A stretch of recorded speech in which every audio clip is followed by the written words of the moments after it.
3 Cats Named Randolph and How They Helped Ease Our Grief. By Michael P. Wagner. Copyright 2023, all rights reserved. Published by Warnke Enterprises. Cover, writing, editing, and formatting by Dustin Von Warnke. This book is dedicated to all animals past, present, and future, as well as all pets past, present, and future. It is also dedicated to my friend, Paul Brandt, who took my grief away by blessing me with Randolph number 3. The joy of living has returned to my life through your kindness. Introduction. The American Psychological Association defines grief as the anguish experienced after significant loss, usually the death of a beloved person. I can tell you from personal experience that these terrible emotions also happen when we lose our pets. This emotional pain can often be worse, as they are our children, just in a different life form. I have grown up with cats and dogs ever since I was a child. My parents gave my 2 brothers and myself the most wonderful childhood, while growing up on Long Island, New York. Dogs, cats, fish, baby chicks, turtles, and even a baby alligator were part of that childhood. The baby alligator, named Wally, didn't last too long, as he passed away a few months after Dad bought him. I never knew what I wanted to be when I grew up, so my parents wanted to send me to a technical vocational school to learn the printing trade. They bribed me by saying if I did so, then I can get a dog. The bribe worked. This was back in 1970. Her name was Brandy, a German Shepherd/Collie. She was about 8 months old when we got her. She was by far the longest lasting pet I've ever had to that point. Others came and went as the years went by. I had to have her put to sleep in 1982, when I was in Virginia, while serving in the United States Air Force. Having never done that before, when the veterinarian told me that was the humane and best thing to do for her, I ran out of his office crying. Never before has that happened to me, and I still miss her to this day. Grief has a way of stealing our joy in life, and the more we cope with it in healthy ways and understand the loss in moving forward, the better the healing process can begin. Is it better to have loved and lost? In 1850, Alfred Tennyson published his grief-filled poetic tribute, In Memoriam, to Arthur Henry Hallam, brilliant son of Henry Hallam, the renowned British historian. Arthur first met Tennyson at Trinity College in Cambridge, England, in 1829, where they became the closest of friends. Hallam, who had written several tragedies, and appeared to be a prodigy in French, Latin, and the Italian languages, became engaged to Tennyson's sister, Emily, in 1832. Young Hallam had been suffering from circulatory system problems for a number of years. While accompanying his father to Germany, Arthur developed an apparent slight fever, and died unexpectedly on Sept 15, 1833, at the young age of only 22 years. An examination showed Arthur to have frail cerebral vessels and a weak heart. On January 3, 1834, his remains were interred in Somersetshire, England. Upon losing his dear friend, depression followed Tennyson for years afterward. In Memoriam consists of many stanzas. Perhaps the most famous of these is verse 27. I hold it true, whate'er befall. I feel it, when I sorrow most. It is better to have loved and lost, than never to have loved at all. I have often wondered, is it better to have loved and lost than never to have loved at all? My answer is not always. At least in some circumstances. This may or may not be thought-provoking to some. But, as for me, I wish I'd never known Randolph, and especially Mugsy, our young, beloved cats. They both died far too young, and the pain of their loss has been much too great. Some people have told us, oh, they were only cats. Maybe I should tell them when their beloved pet goes to the beyond, oh, it was only a dog. My point is that love is love. Whether directed towards a person or pet, We possess true love for that individual.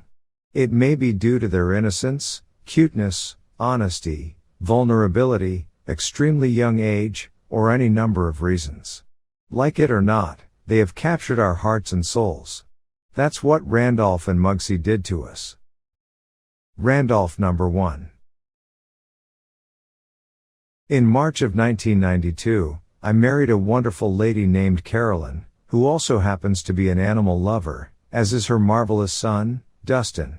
In July of 2000, while I was outside the Air Force Personnel Center at Randolph Air Force Base located in San Antonio, Texas, I saw a gray kitten in the bushes near the front of the building.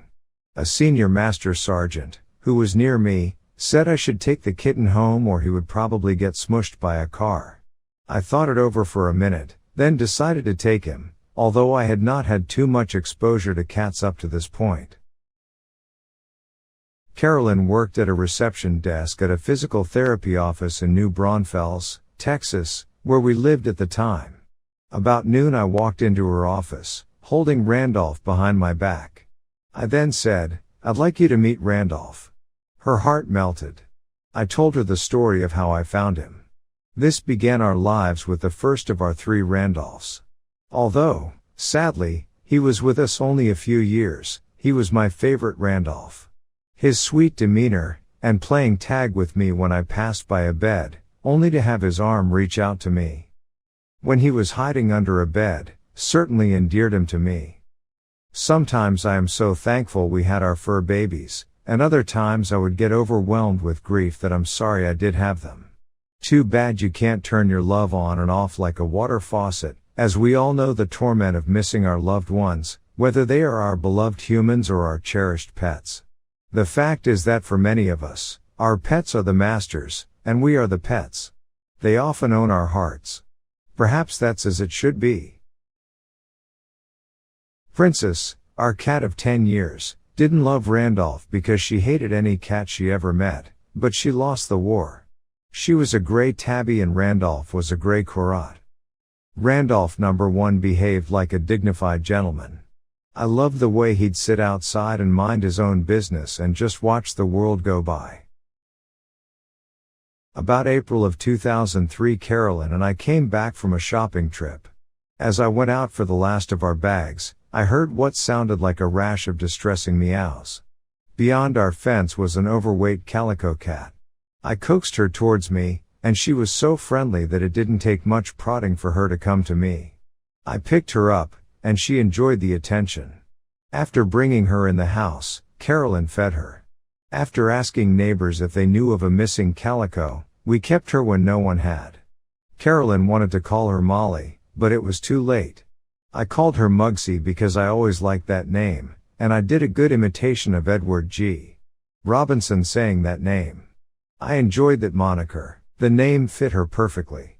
I cannot count the number of times Randolph would be eating and Muggsy would come along and invade his meal. Not once did he resent her for doing so.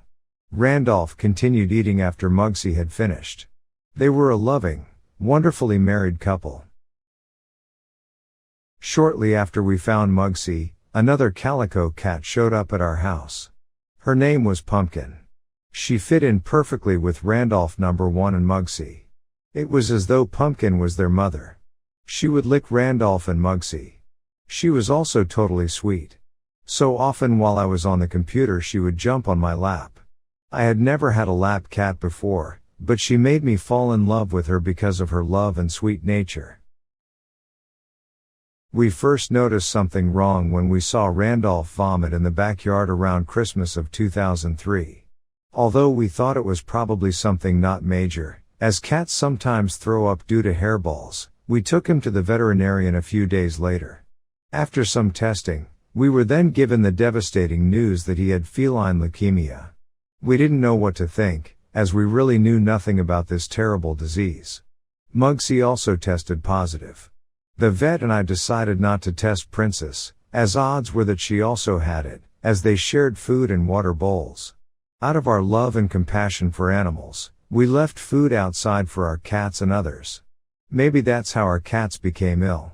Some reward for kindness. I couldn't decide if Randolph, Mugsy, or Pumpkin was my favorite cat. Mugsy died May 8 of 2004, followed by Pumpkin shortly after. Randolph left us on July 12. I cried over them daily. Their pure innocence and loving manner have weighed so heavily on me. Princess passed a couple of months later. Randolph number 2. Less than a week after Princess passed on, Carolyn and I went to the local animal shelter and picked out 2 kittens, probably about 6 weeks old. We needed them, as we felt so empty. I picked out one who looked strikingly like Randolph number 1. Although she was a girl Russian blue kitten, we called her Randolph because of the remarkable resemblance. I can also attest that a big part of the reason I miss Randolph number 1 less than Mugsy is because of this look-alike in both body and name. I wish we could have found a look-alike for Mugsy and Pumpkin to relieve this emptiness. Randolph number 2 came with a sister, whom Carolyn named Camille, who was gray with stripes. She was the sweeter of the 2. Randolph number 2 and Camille didn't have a mean bone in their bodies. Randolph number 2 was closer to me than Camille was. We have a green reclining chair in one of the bedrooms. I frequently take naps on it. I cannot count the number of times Randolph would jump on me, and after petting her a while, we would both take a nap. That, to me, is one definition of heaven, sharing our love for each other. There is truly magic and power in touching each other, whether with a human being or an animal. I also like to touch clothes, fabrics, buildings, most anything, as I like to see what things feel like. To me, it's an important aspect of life. Instead of just looking, touching brings you closer to the person, pet, or object you are admiring. We moved to Temple, Texas in 2008, in search of better job opportunities. We rented a house that came with a cat in the backyard. Of course, we took him in. Carolyn called him Gray. He had a sweet disposition. In January of 2017, a mechanic at work found a calico kitten on the access next to an interstate highway near us. As I was leaving work, one of the ladies asked if I would like a kitten. I said no, about 10 times. She told me to wait while she got it. She brought it to me, and its blue eyes melted my heart. She told me that I had to call the kitten Venus. I agreed. I brought it home. Carolyn was pretty mad at me. I did not expect that. We were now back to 3 cats. Venus grew on Carolyn, so I was out of the doghouse. Or, in this case, the cat house. It's a shame, but Venus did not like Randolph number 2, Camille, or Gray. Here we go again. In July of 2021, we lost Gray. He loved to spend his nights on the couch on the front porch. One day we could not find him. We advertised on social media, and looked for him in the neighborhood for days. Someone posted that coyotes were in the neighborhood. We had no idea they were here. Maybe one got him, but we never saw him again. Although Randolph number 2 and Camille were sisters, they were not very close to each other. At least they did not fight one another. Sadly, Camille passed away from kidney failure in September of 2020 at 16 years old. I was in the kitchen with her. I went to the bedroom down the hall to tell Carolyn something. When I got back to the kitchen, Camille was lying on the ground, and she had urinated. She wasn't breathing. I yelled for Carolyn to come quickly. We couldn't do anything. Randolph was there. Through my tears I kissed Camille and cut off some of her hair as a keepsake. I could still see her tongue hanging down from her mouth. The helplessness of not being able to do anything to revive her was terrible. We put her in a box, then put the box in the garage the next day, so Carolyn could take her to the veterinarian to get cremated. I wanted to open the box the next day when I went to work to see her one last time, but did not. Randolph number 2 had a lump on her neck, which the veterinarian said was cancer. Over time it got bigger. At night, some months later, she would whine in pain. Eventually, she would stop eating. We tried to comfort her, but there is only so much we could do. Again, We were mad and sad that we were helpless to cure her. In June of 2021, I took her to the veterinarian. He kept her overnight and said it would be best to put her to sleep. She was 17 years old. If she were 100 years old it wouldn't be enough. The same for the other cats and my dog, Brandy. Randolph number 3. I had been grieving for Randolph number 2 and Camille for a while, especially Randolph. I showed my friend at work, Paul Brandt, our human resources director, photos of Randolph number 1 and Randolph number 2, and said I would love to have a Randolph number 3, but that Carolyn was against it. In early October of 2022 while at work, I was in one hallway while Paul was around the corner. He heard me and bellowed, "Mikey, I have something for you." I said, "What? A cat?" As I turned the corner, Paul was holding a gray kitten that looked like the previous 2 Randolphs. Randolph number 3 was born on August 3, 2022. I very loudly proclaimed, "Oh my God, Randolph. Oh, my God. Oh, my God." To say that Randolph number 3 was a total surprise would be an understatement. I was able to take Randolph home. Before leaving the house to come back to work, I put Randolph in a bathroom with water, food, a litter box, and a radio playing music in the hope he would not feel too lonely until I returned home. His meowing when I closed the door racked me with guilt. After I got back, I thanked Paul many times for Randolph number 3. Then it hit me, do I surprise Carolyn with this news when she gets home or should I text her so she could digest having a new baby in the family? I knew Venus, our 4-year-old cat at the time, would probably not be happy. As for Carolyn, I didn't know if she would be angry with me. She answered my text with a text that said, "Oh, boy." At least it was a good sign that she didn't sound too terribly mad since we would have a new mouth to feed and more veterinarian bills.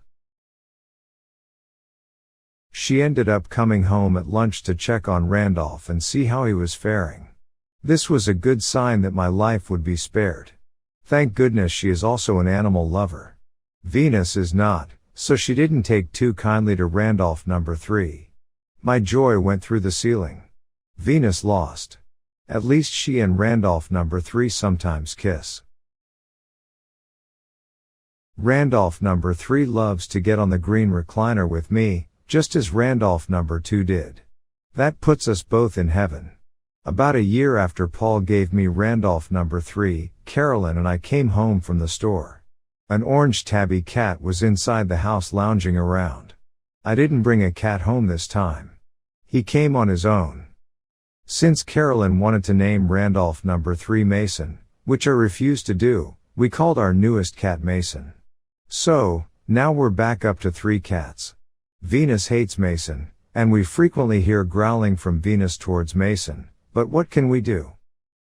Why 3 Randolphs? So, did having one Randolph after another help my grief? Yes. I do miss my beloved deceased cats.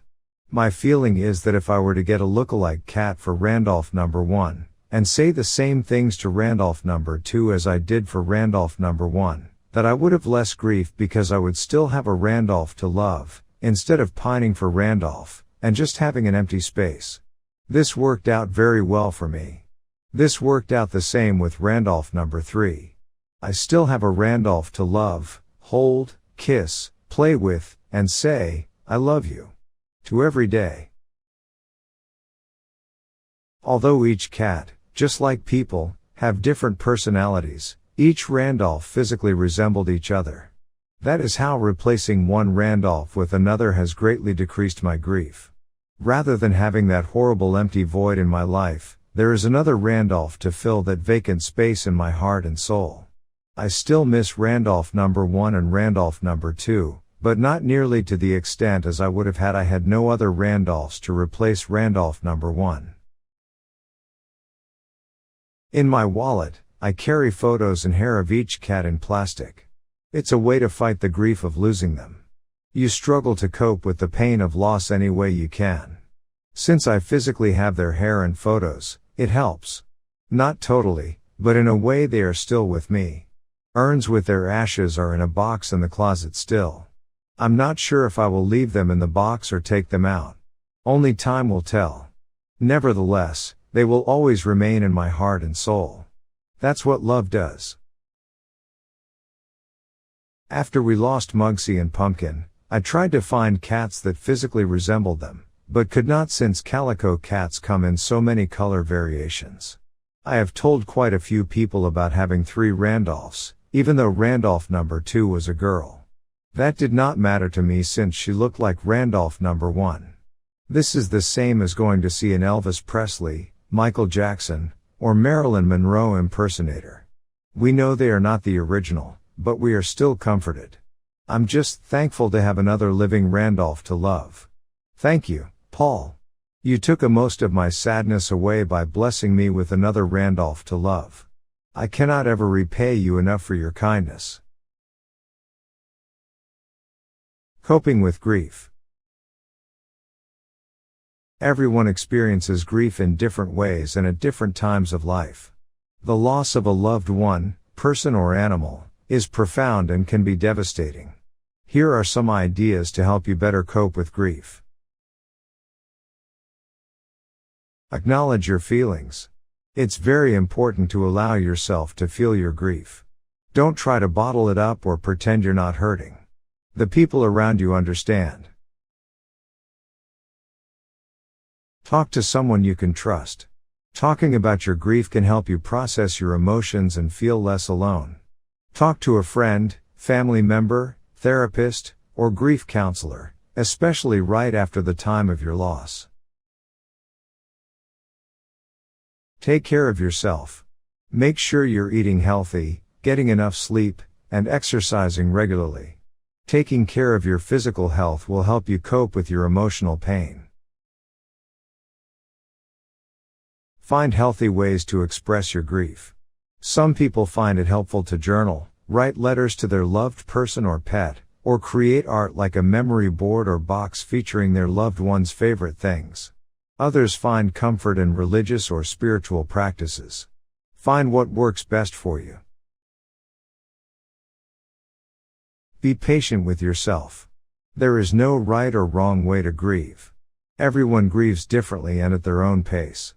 Be patient with yourself and allow yourself to grieve in the way that feels right for you. Sad times don't last forever, so, remember, this pain of the loss will pass and the good memories will remain. Join a support group. There are many support groups available for people who are grieving. Joining a support group can give you a safe place to talk about your grief and connect with others who understand what you're going through. Sharing your story and your loss can also help other people in the group heal as well. Don't be afraid to seek professional help. If you're struggling to cope with your grief on your own, don't be afraid to seek professional help from a therapist or counselor. They can provide you with support and guidance as you grieve. Remember that grief is a journey, not a destination. Grieving takes time. There will be good days and bad days. Don't expect to feel better overnight. Be patient with yourself and give yourself the time you need to heal and process your emotions. Remember, you are not alone. Grief is a natural human emotion that everyone experiences at some point in their lives. There are people who care about you and want to help you through this difficult time. Thank you for taking this journey through this book and appreciating how important our animals are to us. The biggest lesson in loving our pets is cherishing the precious moments and remembering their legacy after they are gone.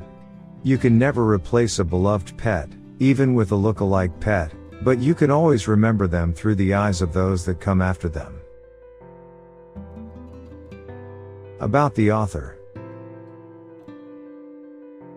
This is Michael Wagner's third book. He grew up in New York and loved animals since a tender young age. Michael is a U.S. Air Force military veteran and he lives with his wife and their cats, Venus, Randolph number 3, and Mason in Central Texas.